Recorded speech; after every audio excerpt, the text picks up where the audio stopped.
Hello friends, कैसे हैं आप सब। उम्मीद करता हूं कि सभी लोग स्वस्थ होंगे और मस्त होंगे।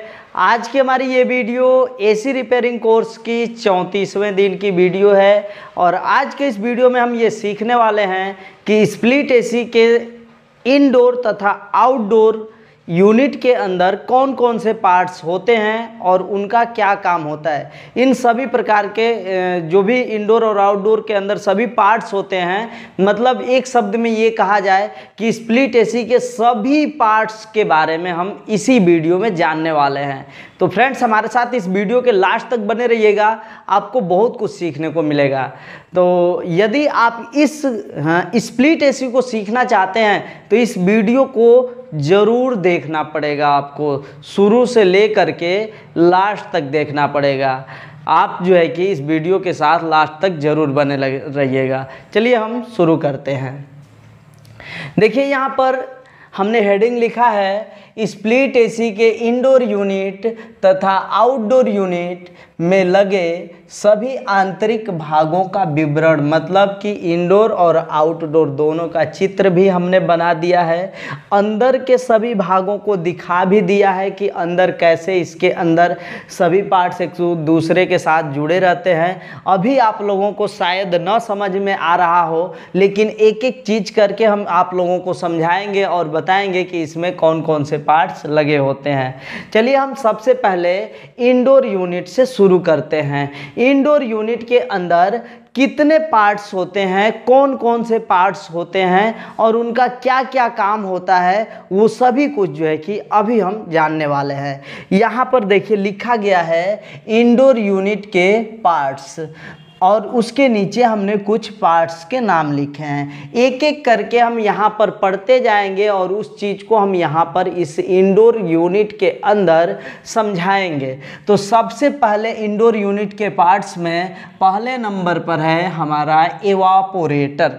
एवापोरेटर जो होता है स्प्लिट एसी के इंडोर सिस्टम के अंदर होता है और यही इकलौता एक रेफ्रिजरेशन का भाग है जो कि इंडोर यूनिट में होता है। बाकी सभी रेफ्रिजरेशन सिस्टम के भाग, मतलब वे सभी भाग जिसमें गैस दौड़ते हैं, वे सभी भाग आउटडोर यूनिट के अंदर होते हैं। उसके बारे में हम बाद में बात करेंगे। यहाँ पर सभी चित्र आप देख सकते हैं, कैसे जोड़ा जाता है वो भी हम सब कुछ आप लोगों को बताने वाले हैं। ये एवापोरेटर इसमें कहाँ पर है, तो ये वाला भाग यहाँ से लेकर के यहाँ तक जो दिख रहा है आपको, ये बीच वाला भाग, ये क्या कहलाता है, एवापोरेटर कहलाता है। और ये कैसा होता है, इसके अंदर पाइपें लगाई गई होती है। बस क्या होता है, पाइपें होती हैं और पाइपों को फिन्स से हो करके गुजारा गया होता है। इस वजह से इस कॉइल को, मतलब एवापोरेटर कॉइल को फिन्स ट्यूब टाइप एवापोरेटर के नाम से जाना जाता है। इसके अंदर से दो प्रमुख लाइनें निकलती हैं, एक पतली लाइन होती है और एक मोटी लाइन होती है। पतली वाली लाइन को हम लिक्विड लाइन कहते हैं, समझिएगा, लिक्विड लाइन। और मोटी वाले लाइन को सक्शन लाइन कहा जाता है। जैसे हम नाम यहाँ पर नहीं लिख रहे हैं लेकिन बोल रहे हैं, आप लोग यदि अपना नोट्स तैयार कर रहे हैं तो उस चीज़ को ज़रूर लिखिएगा। और आज का ये टॉपिक नोट्स तैयार करने लायक है। आप लोग ज़रूर इस टॉपिक पर जो भी होगा नोट्स बना, पहले आप पूरे वीडियो को एक बार देख लीजिए, फिर नोट्स बनाने के लिए दोबारा इस वीडियो को देखिएगा। जो चीज़ें आपको लगती है कि नहीं ये चीज़ लिखने लायक है तो उसको ज़रूर लिखिएगा। तो अभी हमने इंडोर यूनिट के अंदर एवापोरेटर कॉइल को बताया। ये एवापोरेटर कॉइल होता है और इसमें सिर्फ पाइपें होती हैं, ऐसे इधर से इधर, इधर से ऐसे घूम करके 100-150 फीट तक की लंबी पाइपें, जैसे जितनी टन की एसी होती है उसी हिसाब से इसके अंदर लंबाई भी होता है। किसी में 80 फीट, किसी में 100 फीट, किसी में 150-150 फीट तक की लंबाई वाली पाइपें इसके अंदर लगी होती हैं। और यहाँ से एक मोटा पाइप निकलता है, एक पतला पाइप। पतले वाले पाइप को हमेशा लिक्विड लाइन के नाम से जाना जाता है और मोटे वाले लाइन को हमेशा सक्शन लाइन्स के नाम से जाना जाता है। लिक्विड वाले लाइन से गैस इस एवापोरेटर के अंदर जाती है और रिटर्न में निकलती किससे है, तो सक्शन वाले लाइन से, मतलब मोटे वाले लाइन से बाहर के तरफ निकल जाती है। जब इधर से जाती है तो रेफ्रिजरेंट का जो प्रेशर होता है बहुत लो होता है, मतलब प्रेशर जब लो होता है तो वह ठंडा होता है, जिसके कारण ये हमारा एवापोरेटर है ठंडा हो जाता है। और इसमें जब ये पंखा चलता है तो कमरे की जो हवा होती है ऊपर से खींच करके आती है, एवापोरेटर से गुजरती है, तो कमरे के अंदर की हवा की गर्मी को ले करके जो लिक्विड आ रहा होता है वो वाष्प में बदल करके यहाँ से आगे इसमें चला जाता है, मतलब आउटडोर यूनिट के अंदर चला जाता है। और उसी वेपर को, मतलब वाष्प को, फिर से वह द्रव में बदल के यहाँ से भेज देता है इसके अंदर। तो ये प्रक्रिया रेफ्रिजरेशन सिस्टम की है। यदि आपने रेफ्रिजरेशन सिस्टम या रेफ्रिजरेशन साइकिल के बारे में नहीं पढ़ा है तो हमारे इसी कोर्स के दूसरे वीडियो को या पहले वीडियो को, शायद मुझे याद नहीं आ रहा है, आप लोग ज़रूर चेक कर लीजिएगा। उसमें आपको रेफ्रिजरेशन साइकिल से जुड़ी हर एक बातों को विस्तार पूर्वक बताया गया है। वहाँ पर आपको समझ में आ जाएगा कि गैस कब कैसे जाती है और कैसे निकलती है और क्यों ठंडा होता है, क्यों गर्म होता है, ये सारी चीज़ें। तो एवापोरेटर आपको क्लियर हो गया होगा। ये वाली जो पतली वाली पाइप होती है आउटडोर यूनिट के, इस वाले वाल्व से, इस वाल्व को हम लोग डिस्चार्ज वाल्व कहते हैं, और उसी वाले पाइप से यहाँ जोड़ी जाती है। इसके लिए एक्स्ट्रा अलग से कंपनी 10 फीट लंबी पतली पाइप और 10 फीट लंबी मोटी पाइप देता है। तो इस पाइप को इससे और ये वाली पाइप को इससे कनेक्ट कराया जाता है, तब जाके सिस्टम चालू हो पाता है। ये सारी चीज़ें आगे बताई जाएंगी, कैसे इंस्टॉल करके आपस में जोड़ा जाता है, कैसे गैस को खोला जाता है और कैसे जो है कि इस सिस्टम को चालू किया जाता है। ये सारी चीज़ें हम आगे धीरे धीरे बताएंगे। अभी हम सबका परिचय बता रहे हैं, ठीक है। अब दूसरे नंबर पर आ जाता है कॉइल सेंसर। कॉइल सेंसर का मतलब, सेंसर इस इंडोर यूनिट के अंदर दो प्रकार के होते हैं, एक रूम टेम्परेचर सेंसर, एक coil sensor. Room temperature sensor का मतलब कमरे की जो हवा होती है उसके तापमान को सेंस करता है। यदि आपने सेंसर मतलब एसी में सेटिंग किया है कि 22 डिग्री सेंटीग्रेड तापमान चाहिए, कमरे का हवा जो है 22 डिग्री सेंटीग्रेड तापमान तक ठंडा हो जाए, तो रूम टेम्परेचर सेंसर इस एवापोरेटर कॉइल के 1 इंच या आधा 1 सेंटीमीटर समझ लीजिए ऊपर लगा होता है। एवापोरेटर कॉइल से टच नहीं रहेगा, ऊपर थोड़ा सा लगा रहता है। और जब भी हवा आती है कमरे की तो पहले उस सेंसर से टच हो करके ही एवापोरेटर में आती है, समझ सकते हैं आप। इतना ऊपर रहता है और इधर से जब हवा आएगी तो पहले इसमें टच होती है, उसके बाद एवापोरेटर में जाती है, तब इस तरह से ठंडी होकर बाहर आती है। फिर वही ठंडी हवा ऊपर जाती है और फिर यहाँ से टच होती है यहाँ। तो लगातार इस सेंसर से, जो कि एवापोरेटर से 1 सेंटीमीटर के ऊंचाई पर होता है, टच करता रहता है। तो इसके वजह से वो क्या करता है, तापमान को सेंस करता रहता है। यदि आपने 22 डिग्री सेंटीग्रेड तापमान सेट किया है तो कमरे का तापमान जैसे ही 22 डिग्री सेंटीग्रेड तापमान आएगा, वह रूम टेम्परेचर सेंसर उस तापमान को किसको बताता है, पीसीबी इसमें लगी रहती है उसको बताता है। और पीसीबी के द्वारा लाइट इधर कंप्रेसर को गया होता है, जिससे कंप्रेसर जो है कि ये पीसीबी क्या करती है, उस लाइट को काट देती है, कंप्रेसर बंद हो जाता है और कूलिंग वहीं पर रुक जाती है। तो ये रूम टेम्परेचर सेंसर रूम के हवा के तापमान को सेंस करके पीसीबी को बताता है, जिससे पीसीबी ये कंप्रेसर को बंद कर देती है। अब जैसे कंप्रेसर बंद होता है, कमरे का तापमान थोड़ा सा बढ़ने लग जाता है, मतलब 22 आ करके बंद हुआ था तो 23 होगा, 24 होगा, 25 होगा, मतलब 2 या 3 का अंतर आता है। तो फिर वही सेंसर इसको बताता है कि तापमान अब बढ़ चुका है, तो पीसीबी फिर से जो है कि इसके लिए लाइट भेजती है और जिससे कि कंप्रेसर फिर चालू होता है और फिर 2-3 जो सेंटीग्रेड तापमान बढ़ा है उसको घटा करके उतना पर ला के फिर बंद हो जाता है। मतलब कहने का अर्थ ये है कि पहली बार जब चलता है सिस्टम तो कुछ देर तक चलता है, 2 घंटा 3 घंटा चलेगा, लेकिन जब कमरा एक बार ठंडा हो जाता है तो 10-15 मिनट चलने के बाद फिर बंद होता है, फिर 10-15 मिनट चलेगा, फिर बंद होगा, फिर इसी तरीके से कार्यक्रम इसका चलता रहता है। अभी हम कॉइल टेम्परेचर सेंसर के बारे में बात कर रहे थे, लेकिन रूम टेम्परेचर सेंसर के बारे में पहले बता दिए।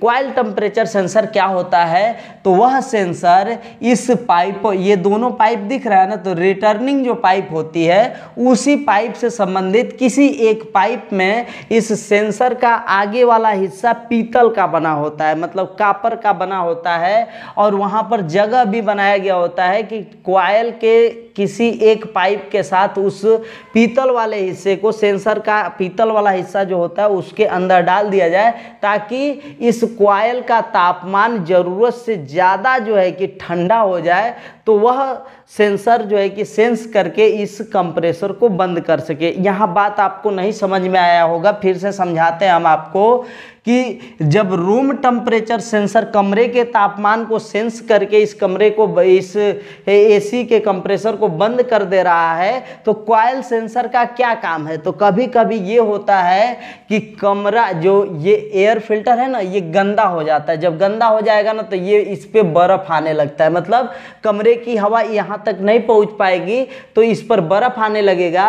और जब बर्फ आने लगेगा, ज़रूरत से ज़्यादा ये ठंडा हो जाएगा, तो उस वक्त ऐसी स्थिति में जो कॉइल सेंसर होता है तुरंत इसको बताता है, आपका कमरा ठंडा हो या चाहे न हो, उससे कोई फर्क नहीं पड़ता है। तो ऐसी स्थिति में कॉइल सेंसर क्या करता है, पीसीबी को बताता है कि अब जो है आपका कमरा नहीं ठंडा हुआ, उससे हमको कोई मतलब नहीं है, लेकिन मेरे लिए जो काम दिया गया था, मेरा जो काम है ये कॉइल के तापमान को सेंस करना, उतना तापमान अब आ चुका है। अब पीसीबी तुरंत डिसाइड करता है कि क्या करना है, तो तुरंत कंप्रेसर को क्या करता है, बंद कर देता है।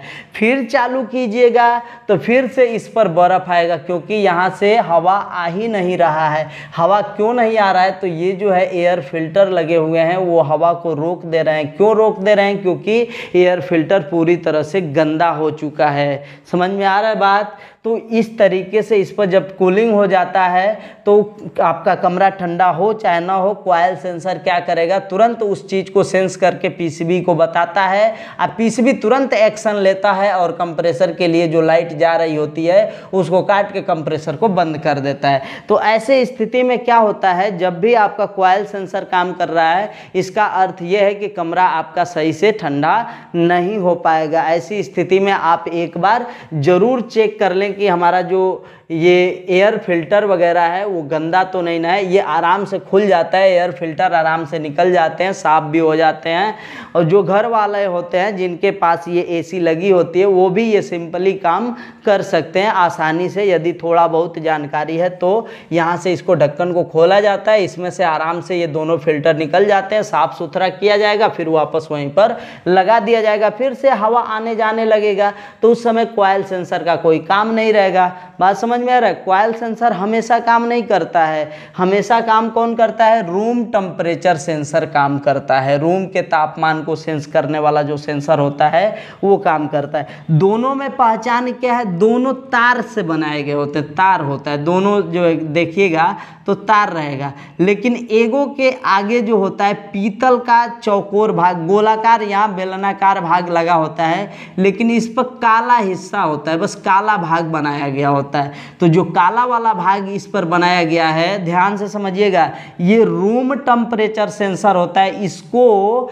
एवापोरेटर कॉइल से 1 सेंटीमीटर या 1.5 सेंटीमीटर ऊपर रखा जाता है, ताकि जो एवापोरेटर कॉइल में कमरे की जो हवा आ रही है वो उसको पहले ये सेंस करे, तब जा करके वो हवा इसके अंदर पहुंचती, मतलब हवा पहले इसको टच करती है उसके बाद अंदर जाती है। तो हवा के तापमान को ये तुरंत सेंस कर लेता है और पीसीबी को लगातार बताता रहता है कि इतना आप जो कस्टमर है इसने इतना पर सेट किया था, इतना तापमान आ चुका है, अभी इतना बाकी है। ठीक है, मतलब 22 डिग्री सेंटीग्रेड पर सेट किया था, अभी 23 आ गया है, 22 आने वाला है। 22 जैसे ही आएगा तुरंत इसको सूचना मिलेगा, ये तुरंत कंप्रेसर को क्या करेगा, बंद कर देता है। तो ये जो है रूम टेम्परेचर सेंसर कुछ इस तरीके का होता है, जिसके ऊपर पीतल का ये गोलाकार पाइप जैसा लगा होता है, वो कॉइल टेम्परेचर सेंसर होता है और ये हमेशा कॉइल के तापमान को सेंस करके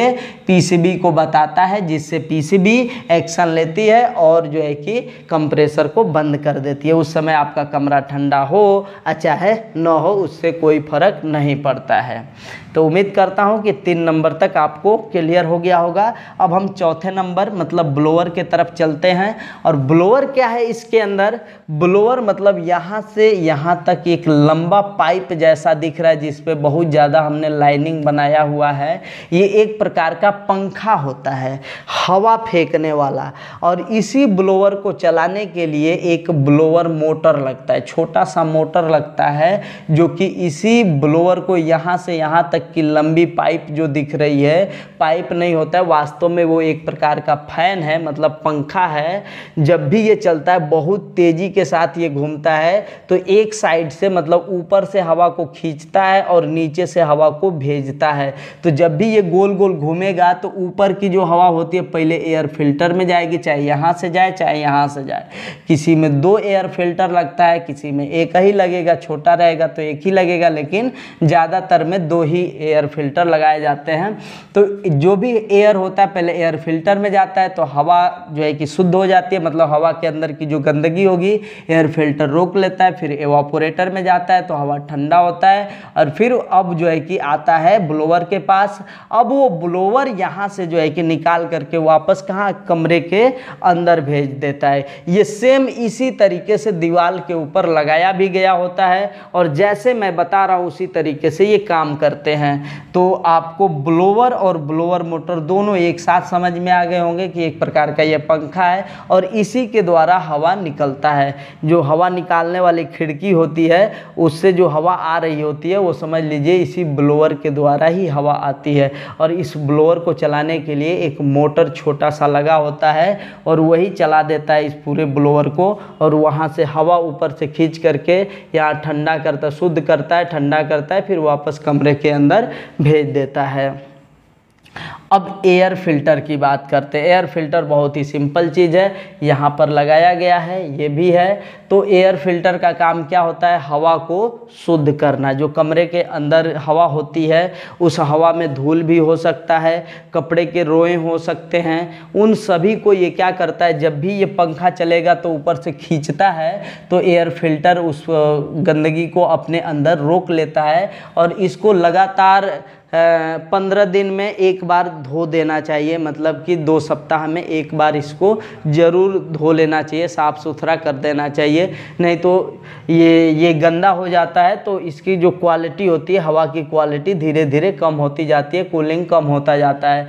तो इसी वजह से इसको 2 हफ्ते में एक बार या महीने में 2 बार, यही कह लीजिए कि जो है कि इसको धो लेना चाहिए। तो धो देने से फ़ायदा यही होता है कि एयर आपका क्लियर आता जाता रहता है।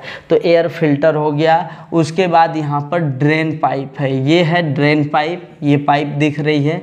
ड्रेन पाइप क्या करता है, तो जब भी कभी ये ठंडा होता है, आप समझ सकते हैं कि ये ठंडा हो रहा है, तो आसपास की हवा इससे ठंडी की जा रही है। ठंडी हवा, यहाँ पर हवा कैसे आ रही है, तो ये पंखा लेकर के आ रहा है। जब हवा ठंडा होता है तो कुछ हवा ऐसा हो जाता है कि नमी का रूप धारण करके पानी में बदल जाता है, और वो पानी जो होता है इस जस्ट एवापोरेटर के नीचे एक ट्रे लगा होता है, और उस ट्रे से कनेक्ट होता है ये ड्रेन पाइप। उसी ट्रे में पानी आता है और वहाँ से पानी निकल करके ये यहाँ से बाहर के तरफ हो जाता है। इसको कहाँ ये जो ड्रेन पाइप है इसको हमेशा जहाँ पर भी इसको इंस्टॉल करेंगे, इसके पीछे दीवार के, जैसे मान लेते हैं कि ये दीवार है, यहाँ पर छेद करके इसको पीछे डाल दिया जाता है बाहर साइड में।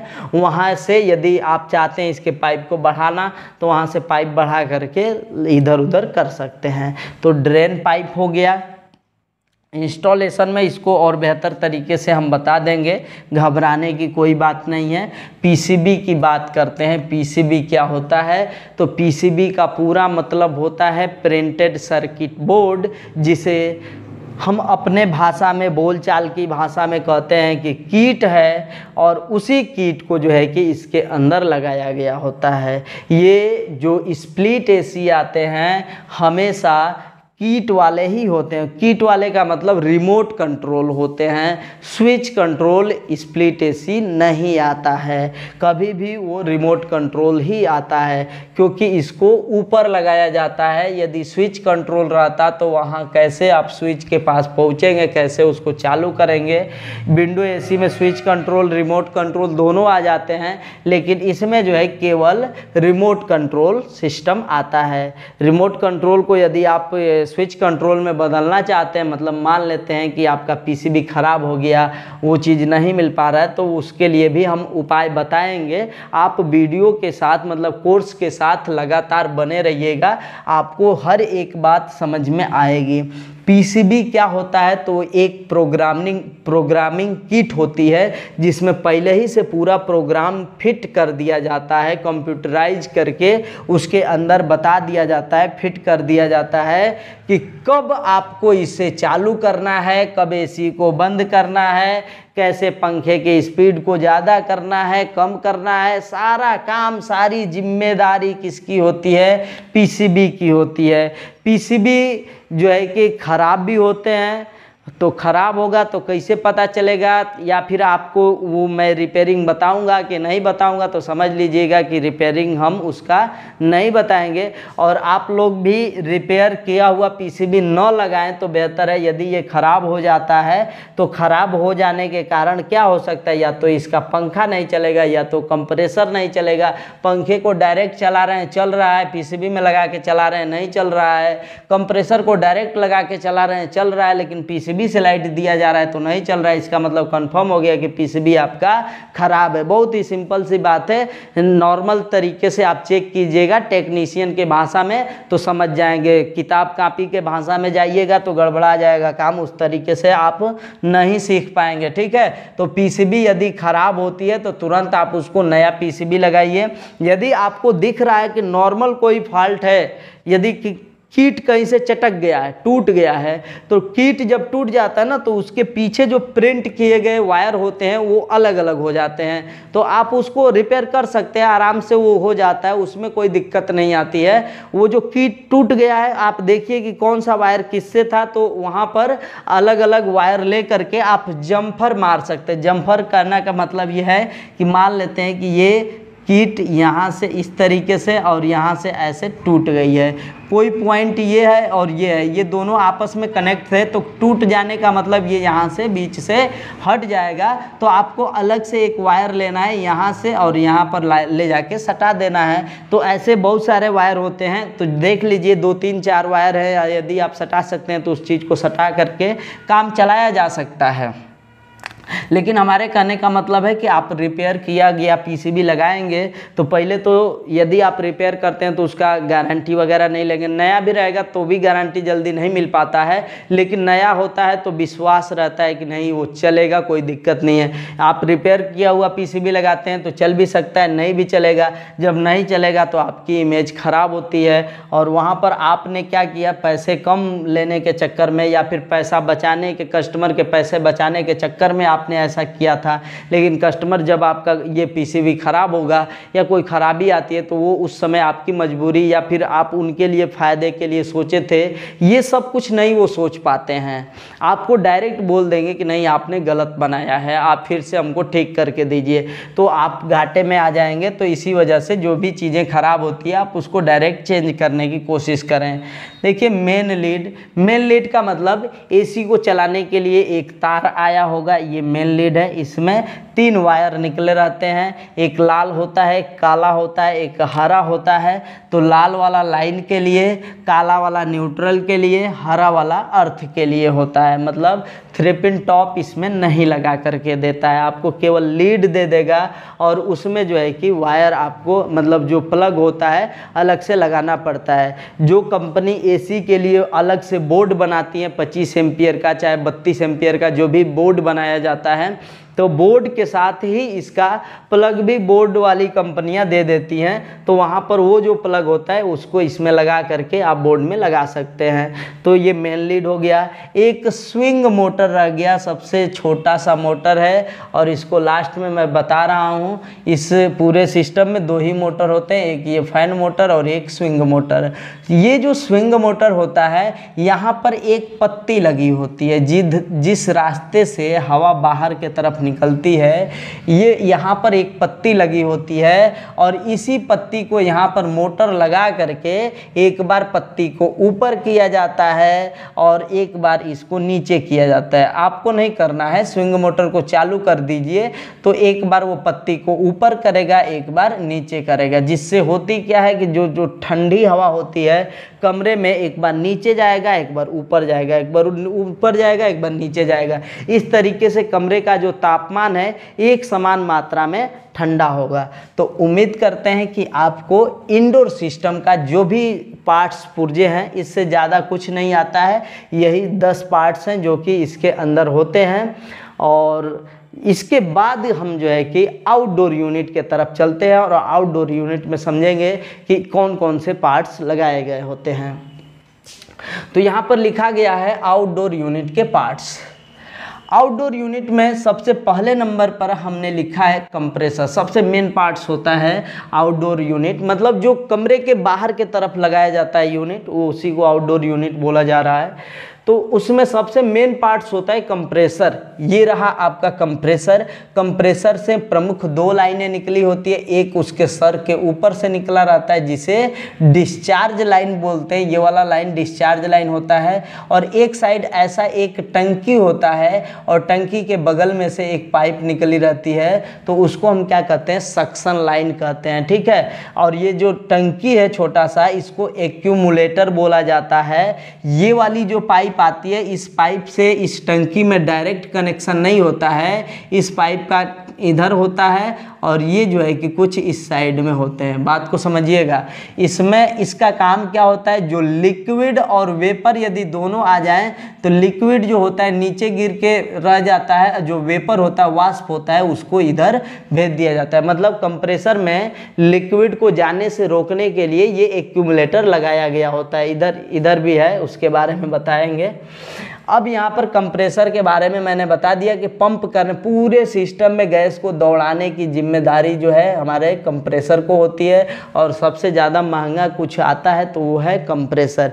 यदि आपने सेकेंड हैंड का एसी 10 से 12 हज़ार में ख़रीद लिया है और अचानक उसका कंप्रेसर ख़राब हो जाता है तो एसी जितने का खरीदे हैं लगभग उतना पैसा आपको कंप्रेसर के लिए भी पे करना पड़ेगा, देना पड़ेगा। तो समझ सकते हैं कि कितना महंगा 10 से 12 हज़ार रुपये का ये कंप्रेसर आता है। तो सबसे जितने का एसी लाएंगे, सेकेंड हैंड की बात कर रहा मैं, नए की बात नहीं कर रहा, तो उतने का आपका कंप्रेसर भी लग जाएगा। तो कंप्रेसर का जो डिस्चार्ज लाइन होता है हमेशा कंडेंसर के ये इनलेट में जुड़ता है, मतलब 2 लाइनें कंडेंसर से निकलेगी तो किसी एक लाइन से जोड़ दिया जाएगा। अब उसके बाद कंडेंसर की बारी आती है। ये रहा हमारा कंडेंसर। कंडेंसर यहाँ से ले करके ये चौकोर भाग जो दिख रहा है, जाली वाला भाग होता है। जिस तरीके से रेडिएटर होता है जनरेटर में, चाहे आपके गाड़ी के इंजन में देखेंगे तो वहाँ पर रेडिएटर, और उसी तरीके का हमारा ये कंडेंसर भी होता है। ये फिन्स ट्यूब टाइप कंडेंसर होते हैं। इसमें बाहर के साइड, अंदर तो बहुत सारी पाइपें होती हैं और उनको एक दूसरे में जोड़ने के बाद बाहर के साइड में 2 पाइपें बाहर निकाल करके मिल जाता है। तो एक पाइप में आपको फिल्टर लगाना है, एक पाइप में आपको डायरेक्ट जो है कंप्रेसर का डिस्चार्ज लाइन इन कर देना है। अब आप पूछिएगा कि किस में डिस्चार्ज को और किस में फिल्टर को लगाएं, तो ये आपके ऊपर डिपेंड करता है। आप किधरों साइड लगा सकते हैं, कोई दिक्कत नहीं है। लेकिन एसी सिस्टम ऐसा मतलब रहेगा, पहले ही से आपको दिख जाएगा, समझ में आ जाएगा कि यहाँ फिल्टर लगा है तो फिल्टरें लगाया जाए, यहाँ कंडेंसर का कंप्रेसर का डिस्चार्ज लगा था तो डिस्चार्ज ही लगेगा। और सारे सिस्टम में यही प्रक्रिया होती है। ऐसा नहीं कि स्प्लिट एसी में ही ऐसा जुड़ा होता है, सभी सिस्टम में, चाहे आपका फ्रिज हो, चाहे एसी हो, एसी में आपका कोई भी विंडो एसी हो, चाहे स्प्लिट एसी हो, सभी में डिस्चार्ज लाइन कंडेंसर के किसी एक लाइन से जोड़ता है। कंडेंसर के दूसरे लाइन पर ये फिल्टर देखने को आपको मिलेगा। बहुत सारे ऐसे भी एसी मिलेंगे जहाँ पर आपको फ़िल्टर देखने को नहीं भी मिल सकता है। तो फिल्टर नहीं रहेगा तो ये डायरेक्ट कैपिलरी यहाँ पाइप से जुड़ी रहेगी और यहाँ से होते हुए ये कैपिलरी जो है आ जाती है इस वाल्व में। अब उसके बाद यहाँ फिल्टर ड्रायर की बात कर लें। ये वाला कंडेंसर जो है कि क्या काम करता है उस चीज़ को भी, ये हमने कंप्रेसर के बारे में बताया कि पूरे सिस्टम में गैस दौड़ाने की जिम्मेदारी है। इसका काम होता है वाष्प को द्रव में बदलना, वाष्प को द्रव में बदलने का काम कौन करता है? ये कंडेंसर करता है। इधर से जब भी गैस आती है वो वाष्प में आती है और हाई प्रेशर में होती है, बहुत तेज निकलता है। तो तेज निकलने के कारण ये पाइप गर्म भी रहती है और वही वाष्प आ जाता है यहाँ पर। उसकी गर्मी को ये एक पंखा लगाया गया होता है, पंखा खींच करके बाहर कर देता है। तो जब गर्मी बाहर निकल जाती है तो जो वाष्प है द्रव में बदल जाता है, वो द्रव आ जाता है इससे फिल्टर ड्रायर में। फिल्टर ड्रायर का काम क्या है? दो काम है। लिक्विड रेफ्रिजरेंट को वो छानता है ताकि आगे जो है ये पतली वाली लाइन जो दिख रही है, इस पतले लाइन में कोई गंदगी न भर जाए। यदि वो नहीं लगाया जाता तो पतली लाइन में गंदगी भर जाती और वो जल्दी ख़राब हो जाता। तो बहुत सारे एसी में आप देखिएगा तो फिल्टर नहीं भी रहता है, तो इसका अर्थ ये नहीं है कि ये जल्दी से ख़राब हो जाएगा। वहाँ पर कैपिलरी देखिएगा तो थोड़ा मोटा बना होगा, मोटी लाइन होती है, तो इस वजह से जो है कि वहाँ पर वो चीज़ें नहीं लगाई गई होती है। तो आप समझ सकते हैं ये बात को। तो कैपिलरी हो गया। फिल्टर का काम क्या है? लिक्विड को छानना। और यदि लिक्विड के अंदर नमी रहती है तो उसमें ड्रायर भरा गया होता है। ड्रायर सिलिका जेल होता है, एक प्रकार का दानेदार भाग होते हैं जो कि नमी को ख़त्म करने के लिए इस पाइप वाले भाग में लगाए गए होते हैं। और वो सिलिका जेल क्या करता है? नमी के, रेफ्रिजरेंट के नमी को, थोड़ी बहुत नमी रहती है तो उसको सोख लेता है। बहुत ज़्यादा नमी रहेगा तो उसके बस की भी बात नहीं रह जाती है और वह नमी को आगे मतलब सोख करके रेफ्रिजरेंट को, शुद्ध और नमी रहित रेफ्रिजरेंट को इस कैपिलरी में चौथे नंबर के भाग में भेजता है। तो कैपिलरी से जब गैस आती है तो इधर से तो पहले हाई प्रेशर में आएगी, कैपिलरी से आएगी तो प्रेशर उसका लो हो जाता है और वही लो प्रेशर आ जाता है यहाँ पर इस डिस्चार्ज वाली लाइन में। क्या बन के आ रहा है? लिक्विड बन के। ये क्या बनाया इसने? कंडेंसर ने वाष्प को द्रव बनाया, मतलब वेपर। वाष्प का अंग्रेजी में कहिएगा तो वेपर और द्रव को अंग्रेजी में बोलिएगा तो लिक्विड। तो यही वाष्प को इन्होंने क्या कर दिया है? इसने द्रव बना दिया। उसी द्रव को ये कैपिलरी लेके चली आती है इस वाल्व में, मतलब ये छोटे वाले वाल्व में, इस वाले वाल्व में लेकर चली आती है। और ये वाल्व यहाँ से खुला रहता है और ये पाइप डायरेक्ट कनेक्ट रहती है यहाँ से, ठीक है। एक पाइप आएगा यहाँ से, कनेक्ट होगा। पूरा अभी कार्य प्रणाली हम नहीं बता रहे हैं, जब बताएंगे तो बता देंगे। तो वहाँ से वो लिक्विड रेफ्रिजरेंट अब लो प्रेशर में हो गया ना, कैपिलरी के बाद से आएगा तो लो प्रेशर, तो यहीं से कूलिंग स्टार्ट हो जाती है। वो ठंडी रेफ्रिजरेंट यहाँ आती है तो फिर वापस इधर जो है कि हवा को ठंडी करके खुद गर्म होती है, वेपर में बदलती है और यहाँ से आके मोटी वाली पाइप से फिर ऐसे ये साइकिल चलता रहता है इसी तरीके से। तो कुल मिला करके आप समझ सकते हैं कि हमने इस चीज़ को बता दिया। आपका डिस्चार्ज ये वाल्व है और डिस्चार्ज वाल्व के द्वारा यहाँ से लिक्विड लाइन निकलती है, मतलब यहाँ से जो पाइप जाएगी उसमें लिक्विड ही होता है और उस लिक्विड को पहुँचाया जाता है इस वाले पतले वाले पाइप में। सक्शन वाल्व की बात करते हैं, मतलब ये बड़े वाले वाल्व की। ये देखिए, ये है बड़ा वाला वाल्व। अभी मैंने इसके पिछले वाले वीडियो में इसके बारे में बताया भी था कि ये कैसा होता है। इसमें वाल्व को बंद और खोलने के लिए एलन की इस्तेमाल किए जाते हैं। एलन की हमारे पास है जो कि ये दिखा रहे हैं, देखिए ये है एलन की।